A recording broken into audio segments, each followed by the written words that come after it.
2024 மக்களவை தேர்தலுக்கு தேவையான பணிகள் சூடுபிடிக்க தொடங்கி இருக்கின்றன. திமுக தமிழ்நாட்டு அளவில் மட்டுமல்லாமல் தேசிய அளவிலும் பேச்சுவார்த்தை நடத்துவது தொடர்பாக பல்வேறு குழுக்களை அமைத்திருக்கிறது. இந்தியா கூட்டணியும் இதில் முயற்சிகளை முன்னெடுக்க தொடங்கிவிட்டது. குழுக்கள் தங்களுடைய பேச்சுவார்த்தைகளை தொடங்கவிருக்கிறார்கள்.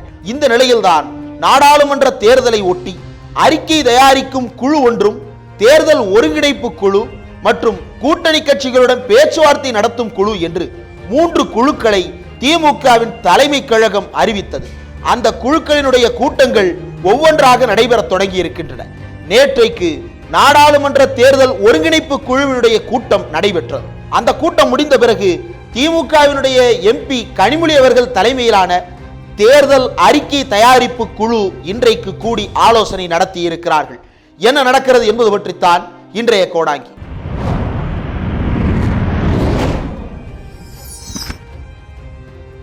பொதுவாக தேர்தல் அறிக்கை என்பது இந்தியா முழுவதும் வழக்கமான நடைமுறையாக மாறி இருக்கிறது.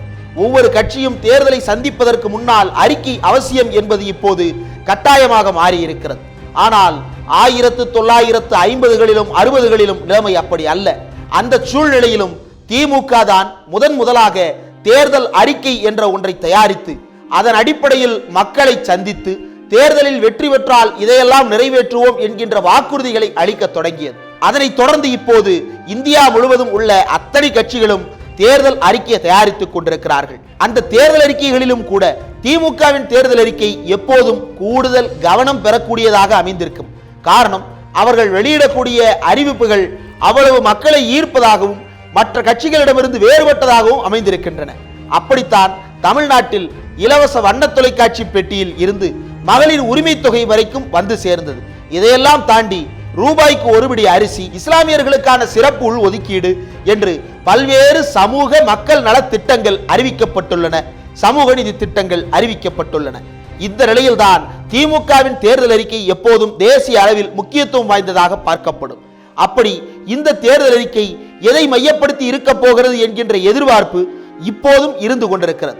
திமுகவினுடைய தேர்தல் அறிக்கை குழுவின் தலைவராகிய கனிமொழி அவர்கள் இன்றைக்கு இந்த குழுவின் ஆலோசனை கூட்டம் முடிந்த பிறகு செய்தியாளர்களை சந்தித்து பல்வேறு முக்கியமான விஷயங்களை குறிப்பிட்டிருக்கிறார். பொதுவாக தேர்தல் அறிக்கை என்பதை பொறுத்த வரையில் பலரும் தங்களுடைய ஆலோசனைகளை அனுப்பலாம், கருத்துக்களை அனுப்பலாம். அவற்றையெல்லாம் அந்த தலைமை பரிசீலித்து தேர்தல் அறிக்கையை தயாரித்து வெளிப்படுத்துவார்கள். இந்த முறை நேரடியாக தேர்தல் அறிக்கை குழுவே தமிழ்நாட்டில் இருக்கக்கூடிய பல்வேறு பகுதிகளுக்கும் சுற்றுப்பயணம் சென்று நேரடியான கள ஆய்வுகளை மேற்கொண்டு அதன் அடிப்படையில் தேர்தல் அறிக்கையை தயாரித்தல் என்கின்ற பணியை முன்னெடுத்திருக்கிறார்கள். இதனை திமுகவினுடைய எம்பி கனிமொழி அவர்களும் உறுதிப்படுத்தி இருக்கிறார்.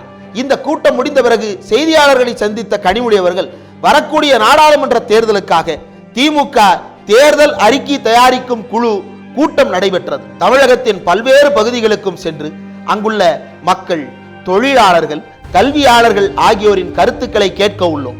பல்வேறு சமூக அமைப்புகளின் கருத்துக்களை பெறும் வகையில் இம்முறையும் ஆலோசனை வழங்க மின்னஞ்சல் மற்றும் தொலைபேசி எண்ணும் விரைவில் வெளியிடப்படும். எந்தெந்த இடங்களுக்கு செல்கிறோம் என்பது தொடர்பான பட்டியல் தயாரிக்கப்பட்டு முதல்வரின் ஒப்புதலுக்காக வைக்கப்பட்டுள்ளது.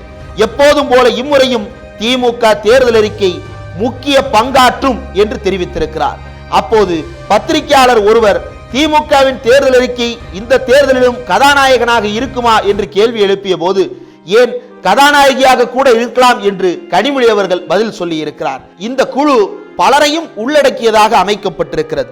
இந்த குழுவினுடைய தலைமையாக திமுகவினுடைய துணை பொதுச் செயலாளர் கனிமொழி அவர்களும், உறுப்பினர்களாக திமுக செய்தி தொடர்பு தலைவர் TKS இளங்கோவன், விவசாயிகள் அணி செயலாளர் AKS விஜயன், திமுக சொத்து பாதுகாப்பு குழு செயலாளர் அமைச்சர் PTR, தகவல் தொழில்நுட்ப அணி செயலாளர் அமைச்சர் TRB ராஜா, கழக வர்த்தக அணி துணைத் தலைவர் கோவி செழியன், நாடாளுமன்ற உறுப்பினர் KNR ராஜேஷ்குமார், மாணவர் அணி செயலாளர் CVMP எழிலரசன், அயலக அணி செயலாளர் மாநிலங்களவை உறுப்பினர் MM அப்துல்லா, மருத்துவர் அணி செயலாளர் மருத்துவர் எழிலன் நாகநாதன் மற்றும் சென்னை மேயர் மாண்புமிகு பிரியா என்று 11 பேர் கொண்ட குழுவாக இந்த குழு அறிவிக்கப்பட்டிருக்கிறது. இந்த குழுவும் கூட பல்வேறு செய்திகளை வெளிப்படுத்துகிறது என்பது அரசியல் நோக்கர்களின் கருத்து.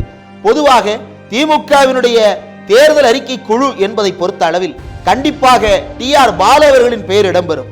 ஆனால் இந்த முறை TR பாலு அவர்கள் இந்த குழுவில் இல்லை, மாறாக ஒருங்கிணைப்பு குழுவில் அவர் இடம்பெற்றிருக்கிறார். அதே போல இந்த குழுவில் மேயர் பிரியா, மருத்துவர் எழிலன், MM அப்துல்லா, எழிலரசன், ராஜேஷ்குமார், TRB ராஜா உள்ளிட்டவர்கள் எல்லாம் இந்த முறை புதிதாக இணைந்திருக்கிறார்கள். PTR பழனிவேல் தியாகராஜன் திமுகவிலிருந்தே ஒதுக்கி வைக்கப்பட்டு விட்டார், இனி அவருக்கு எந்த பொறுப்பும் வராது என்றெல்லாம் தொடர்ந்து பலரும் பேசி வந்த நிலையில் PTR தேர்தல் அறிக்கை தயாரிக்கும் குழுவில் இடம்பெற்றிருக்கிறார் என்பது பலருக்கும் வெளிப்படுத்தக்கூடிய முக்கியமான செய்தியாக மாறி இருக்கிறது.